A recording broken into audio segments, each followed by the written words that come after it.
Hey, welcome to Acquisitions Anonymous, Internet's #1 podcast about buying, owning, operating, and selling small businesses. Today, we had a fun episode. Special guest John Wilson of Twitter fame and Wilson Companies joined us, and we talked about something he has no expertise in, which is a sports management and event management company doing about $12 million a year in revenue that puts on a lot of those big events you see, like Tough Mudder and stuff like that. That was the best we could figure out these guys do. And it's a really interesting as we dig into the business and figured out very quickly what we do know about this space and what we don't know. So I had a ton of fun with John, and here is the episode. This episode is sponsored by the HoldCo Conference. This is a conference exclusively focused on holding company entrepreneurs and their executives. It is where holding companies meet, learn, and scale and grow. From tech to home services, HoldCo entrepreneurs from around the globe will be meeting in Cleveland this September 18th to the 20th, 2023. And it will be there in Cleveland, Ohio, which has me super excited. Also because I will be one of the speakers and attendees of the conference as well. So I encourage you to check out their website and consider joining us there. The website is HoldCoConf.com.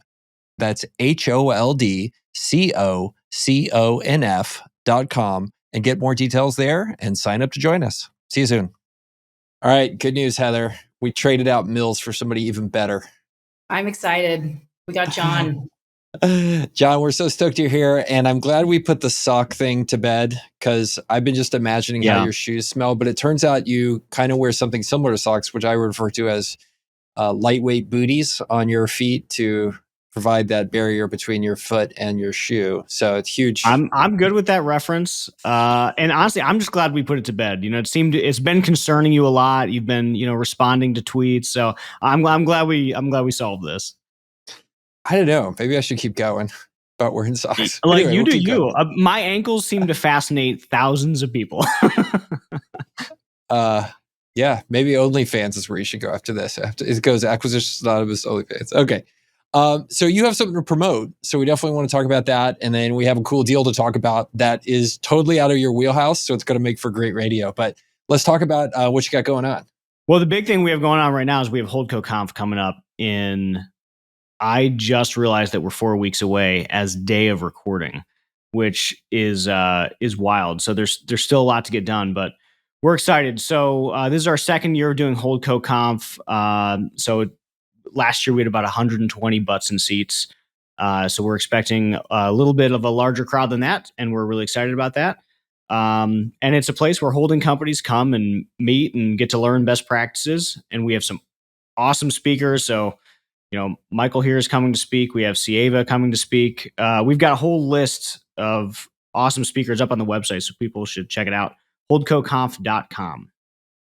So, and you have, I saw Mark Brooks from Permanent Equities coming. Yep. And I don't know if you know Thomas this, but Ince. Yep. Well, I was going to tell you, Mark Brooks from Permanent Equity is our second most popular episode of all time. If you don't count the one that a bot has been downloading nonstop for the past 9 months, we have one that a bot has been downloading for 9 months. We can't figure out why. But it's the number 2 behind that one. So yeah, oh my gosh. Mark's great. Mark's great. And I think criminally underfollowed on Twitter. He's constantly dropping great stuff, and he just doesn't have the following he should. Is that your way of saying I'm criminally overfollowed? I wasn't going to say it, but you got there. All right. And so how can people find out more about HoldCo Conference? Yeah, so check out HoldCoConf.com or follow me on Twitter. I'm talking about it a lot. Or at HoldCoConf, the Twitter handle. And my Twitter handle is at Wilson Companies. Super cool. And then, so before we dig into the deal, we have a sports event management company that I found. We got it off of Axial, which is our new favorite place to find bigger deals. But maybe take a minute. This is your second appearance on the show. Tell everybody a little bit about your background, and they'll understand where you're coming from. So this is my third, and every time I come on here, I'm like, I feel like I might be the most repeated guest. Like, I think I got a good thing going here. So I'm in Northeast Ohio. I'm in Akron, Cleveland. And what I do is I buy home service companies and we build home service companies. So over the past 7 years since I started, we've bought 9 and we've launched 4, all here in my neck of the woods, Akron and Cleveland. So the team's about 130 people strong now. We're in the tens of millions of revenue, so mid 20s, and we're consistently growing. And we're in a fun stage right now of just integrating and trying to drive best practices. And I think I'm known most for our acquisitions because I've talked about it pretty publicly. But right now we've been in a pause and we've really been just working on organic because we're driving so much organic growth. So that's been a lot of fun. So we're in a fun stage right now. But that's me. And you said on Twitter that you've been really boring lately because you stopped drinking. Yeah. So I did 75 hard. Have you ever done that? Yes. Okay. Not that exact one. I've done similar stuff. So go ahead. I did 75 hard back in, I started it in March, and I don't really know why. I don't know why, but the 75 hard thing is you work out twice a day. You don't drink alcohol. You have to drink a gallon of water to read 10 pages of a nonfiction book. And I know I'm forgetting one other thing. And I don't remember what it is. But yeah, so I started doing that in March. And the problem is, after the first week of not drinking alcohol, it's sort of like out of your system, or at least it was for me. Like I've talked to different people and they've had different experiences, but my sleep got way better. Like my light, I don't think I was a raging alcoholic previously, but it was just a positive thing in my life. So then I finished up 75 hard like 90 days ago, and I've just been very scared to add that back in. So I've talked to other people that did 75 hard, and it's sort of like a moment because you just didn't drink for 2.5 months. So there's sort of like is today going to be the day? So I ultimately decided I was just going to avoid alcohol for the rest of 2023. So I'm going through the end of the year, and I'll see what ends up happening. As of today, it's been 160 days since I've been fun. I think you're plenty fun. You're still fun. You're still fun. Thanks, guys. Super cool. Okay, well, I will read the deal and then we're going to talk about it. It sounds pretty cool. I don't think we've ever done anything like this. Heather, do you know if we've done anything like this? Well, I haven't even shown you what it is. So yeah, so I do not know the answer to that. Our recent routine, John, is I research for a half an hour before and find a couple deals, and then I show up and I'm like, we got to do this one, and everybody else seems to go with it. So, all right, I pulled it up on the screen. It's from our friends at Axial. We definitely, Bill and I love looking at bigger deals, and this is the one place you can go above and beyond biz buy sell and see real deals listed by serious brokers. And I think we're gonna record a second episode with you after this one, John, that is much less professional than this one. So that's why I love Axial, because it's like a different world. So this one is titled Iconic Sports Events Management Company that seeks to be acquired. The client is an event management company that promotes 3 distinct and proprietary products, 2 of which are hosted at iconic venues, including Major League Baseball, NFL, and Major League Soccer stadiums throughout the United States. Over the last 10 years, the company has established itself as the industry leader while establishing a brand recognition that is sought after by stadiums across the country. The company offers 2 separate and unique sporting activities in the golf and running industries. Both are held across the United States in most major markets.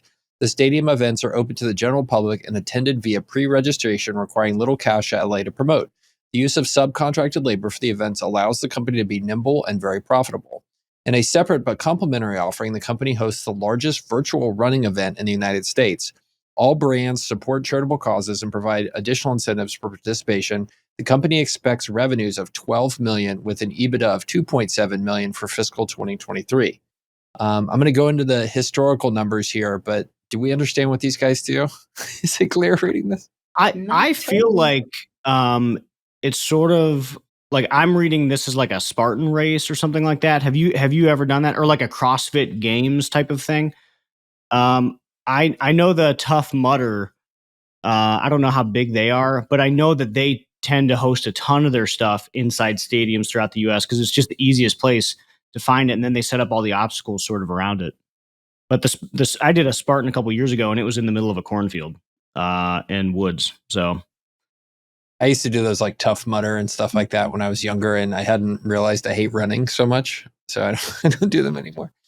Heather, have those been part of your career as an athlete? I have done a couple of half marathons. That is it. I do not do mud and things like that, other than on a horse. Then I'm good with mud if it's on a horse, but not Not I ran cross country in high school, and we went to states a couple times. I was on the states team, and I'm what you call a mutter. So every PR that I've ever set was in the rain. So I don't know what about me makes me that way, but I love these things. They're a lot of fun. That's funny because Yeah, there's the dirtier racehorses the like better. that too. There's racehorses like that too that will perform much better in on a muddy track. Well, it keeps you Yeah. it keeps you cool is what I found, because I think I just Yeah. heat up quick. So like the rain keeps the legs cool and keeps you moving. But I don't know what they would do with the golf side. So maybe that's like a golfing range or something that they set up inside these stadiums.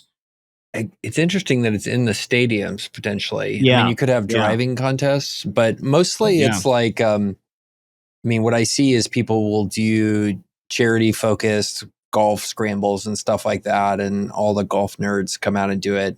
And I make fun of them as golf nerds. Like I go to the same, I now am one of the like the middle-aged dudes who goes to like cycling events and like stays in a house with a bunch of other dudes and then wakes up at 5 a.m. voluntarily to cycle 100 miles in 100-degree heat. So I understand I mean, where that these sounds people like are coming fun. from. That sounds It's like a actually good time. it's amazing. I'm a I huge mean, fan. trade cycling out for running or skiing, and I'm there. It's the cycling part that would get me. I would do the rest of that.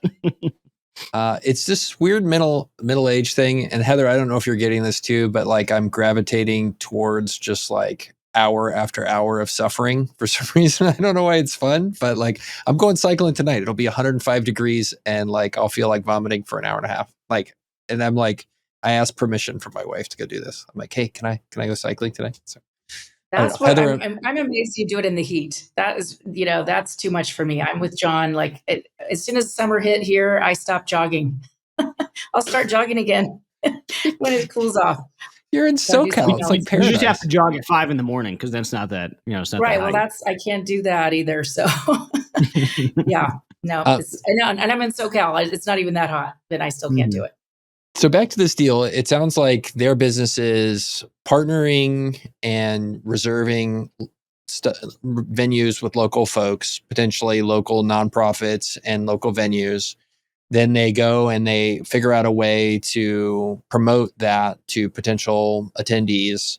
Then they take donations / sponsorships / fees from the athletes, and then they contract with their own people who are probably the head producers of these things, and then local event folks who provide staff and stuff like that. And that's the business. And they make more money from donations and pre-sales than they spend on marketing and production. Is that what we think?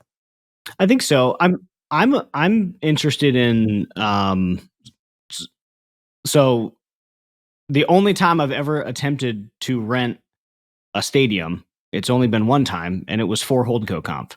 So we got to tour the Cavs arena last year, and I don't know how, like, it was ridiculous. It was so much money. It was like $250,000 for a day, I think, or like 2 days. So I don't know how this business could support that unless you're host. I don't know. I just want to know the dynamics of venue rentals. If you're renting it for a large scale event for a day or two to host these big events, I mean, that's some pretty real money for only $12 million a year in revenue. Do you think the stadiums are donating some of that time because there's charity participation involved, or charities are benefiting? I wonder. Maybe. I don't know. I mean, or maybe the sponsors are the stadium owners, and that's a part of it. I don't know. Well, that's a point. My guess is where they list this Major League Baseball, NFL, and MLS stadiums. That's just totally a red herring. Like you can, for example, there are sub venues for our NBA stadium here in San Antonio, or we have a big arena where they have had NFL games in the past, so it qualifies as an NFL stadium. And Sure.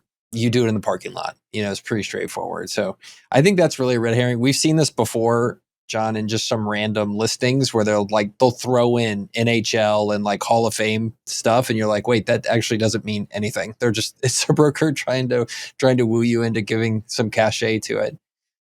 But I think, if you look at this, it seems like what you're buying is a brand.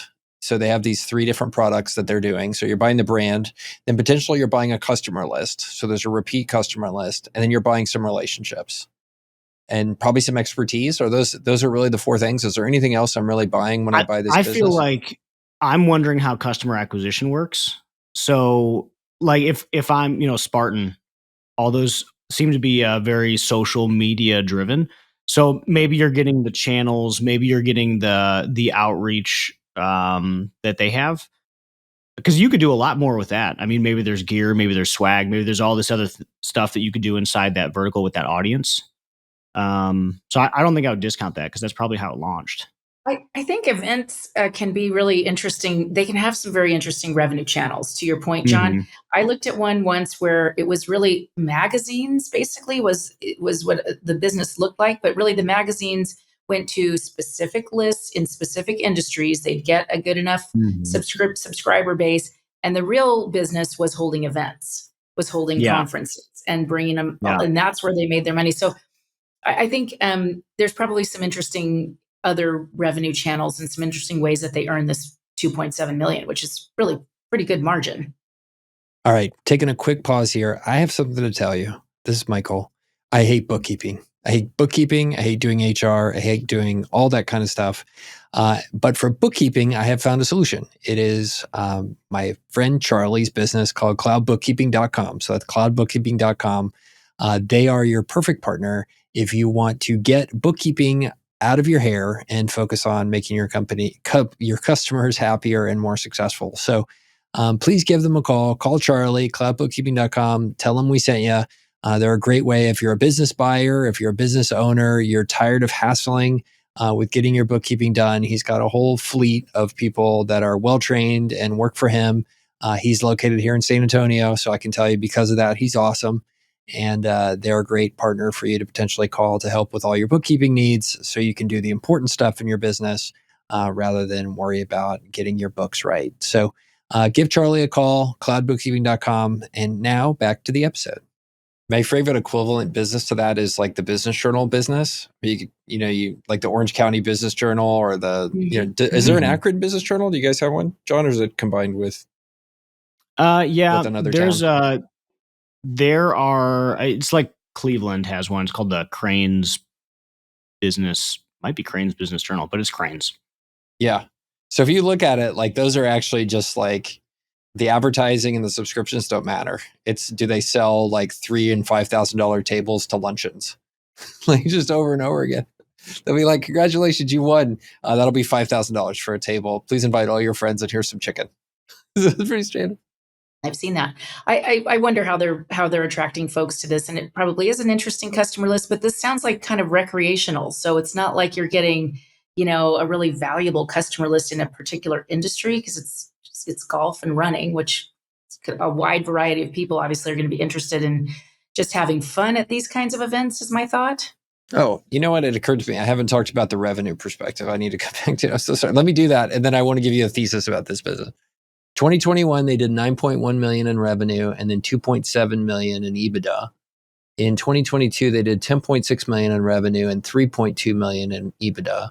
In 2023, they're planning on doing 12.2 million in revenue and 2.7 million in EBITDA, and then continue to grow 12 to 15% year over year, basically at 25% ish or so margins.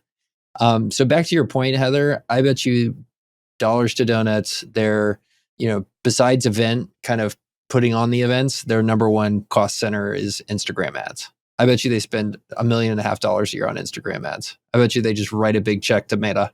and that's how they get these folks. Yeah. Influencers on their page. I'm sure lots of that. Yeah. Because you've got to attract people to this. And that's the whole deal. Obviously, we're looking at 21 forward. And of course, 20, they probably couldn't have events, or could they? If they were totally outdoor, maybe they could have events in the parking lot, like It, to it your said point. it says in here the company hosts the largest virtual running event. So maybe it was something that gained steam because of COVID. But obviously, yeah, we don't have that number here. But that would be interesting to see. I'm sure the virtual came up because of COVID. Yeah, let's Google that. Who runs the largest virtual? Are we Yeah. allowed to break the third wall here? Oh yeah, that's part of the that's part of the whole deal. Is usually when Bill and Heather are here, they start talking, and I spend 5 minutes trying to furiously Google and figure out what the company is. Okay, so I've got metal-dash.com advertising themselves as the largest virtual. Oh no, they're the virtual run platform. So it doesn't seem like they're doing their current events. Let's take a look here. Yeah, and you have to imagine there's probably 500 different events that claim they're the largest virtual run, for sure. Yeah. Who's to say? That's not like publicly listed data of attendees per month or whatever. Yeah. Well, look, I think something I love about this business, like you're making people healthier in theory, you're helping charity, you're creating activity, sense of community. Like there's a lot of it's not like we're selling toxic waste here. Like this is a good thing that this exists in the world. Another thing I love, and they talk about it here, is, we talk about this on the show a lot, John, is like, what does my cash conversion cycle look like? And I think you talked about this when you were here before. Like, do you want to own a commercial HVAC company, or do you want to own one that sells to consumers? Well, it turns out consumers have one thing nice, which is they don't expect 30-day payment terms. Like you give them a check like when you show up to the house, so that helps with your cash conversion cycle. Yeah. And I think this deal is awesome to some extent because people swipe their credit card 3, 6, 9 months ahead of time. I'm signed up, by the way, and I gave money to a cycling event that's not even this year. They've had my money for almost a year. It's the same with, we had HoldCoConf last year, and we've had money in the bank from attendees that signed up right after that. And it was 13 months later is the actual event. I mean, that's like the most negative net working capital I've ever experienced. It's a wonderful thing. But aren't they laying out, like you said, a lot of Instagram dollars or, all the promotion that they've got to spend? And I don't know. I think for something like this, maybe a small percentage are signing up early. If they're holding it at a big venue, they've got plenty of capacity. So it's not like you have to sign up early. I don't know. I'm guessing. I think it's more of like you plan your life around it. Cause I think most people that attend events are aspirational. So if I'm, I have a lot of friends, I'm in all these running groups, and they'll be like, hey, I am picking up my running cadence, their weekly mileage, because I signed up for a marathon 6 months from now. And the process of swiping the card is that I have to do this. So it's like the motivation that in 6 months from now, like what, ready or not, here I come, 26.2. So I think that people sign up aspirationally earlier, because there's not many people that will like sign up for a marathon next week without knowing 4 months ago that they were going to do a marathon. That's right. You're right. If these are marathons, I don't know. I'm still puzzling over what the golfing events are and what the other third event might be. My money is there. Like, there's some sort of golf scramble, and like that 100-mile ride that I did in 100-degree heat, by the way, like I ended up doing it. I heard it sucked from other people. And then my buddies were like, no, it's awesome. You got to come do this. It turned out it wasn't awesome. It did, in fact. But I got to do it with my buddies, and like we had a good time. And there's like that element of, you're getting recruited in by your friends to do it. So yeah, personally, I like this business. I think it's kind of interesting. I think it would be fun.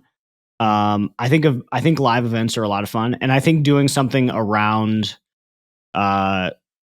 like sporting would be fun. I think the only challenging part would be like, how good's the team? Like, am I going all over the US to help host events, or is the team doing that? Cause that's, this is a life disruption of 100%. Hey, every month I'm flying all over the place, but like the business itself, this sounds like fun. This sounds like a good time. Yeah. It would be a lot of fun.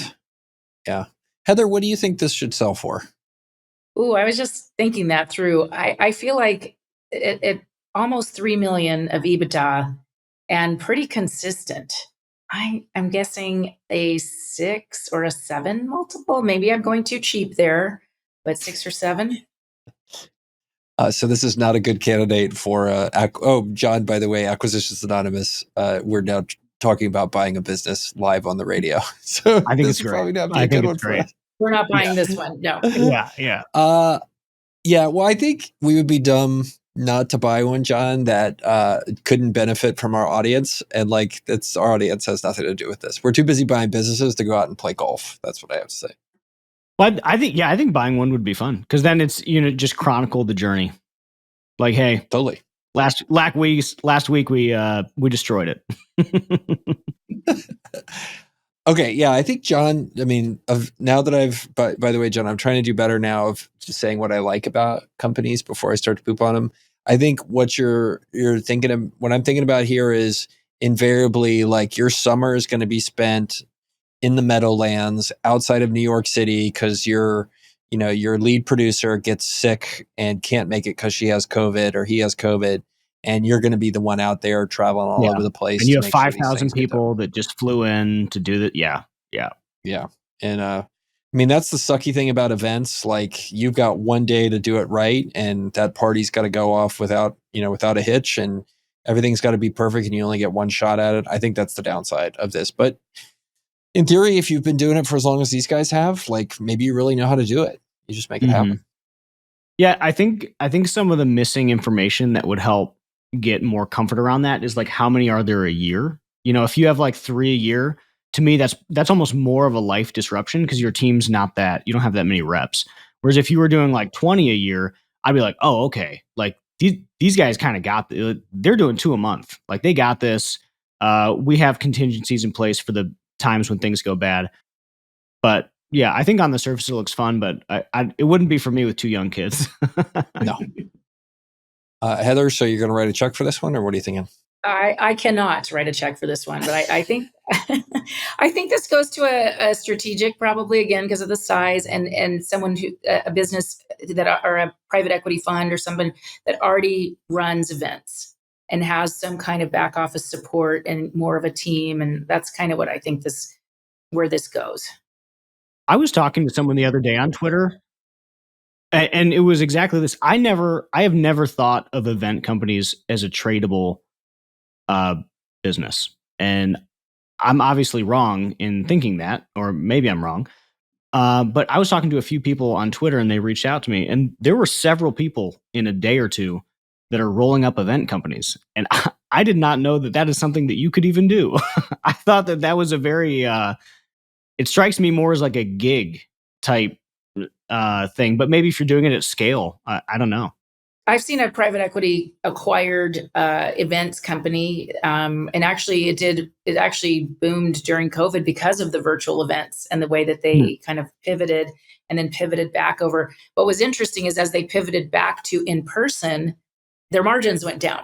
So they actually did better while the virtual was going on. But that was a private equity acquired company. I've followed them since, and they've their playbook is going well. They're adding different events that are kind of ancillary to it, and it's really an interesting business. So they do trade. Well, I like this one. Kudos to me for finding it. Great job. 10 out of 10. Host of the Day award. Good job. Proud of you.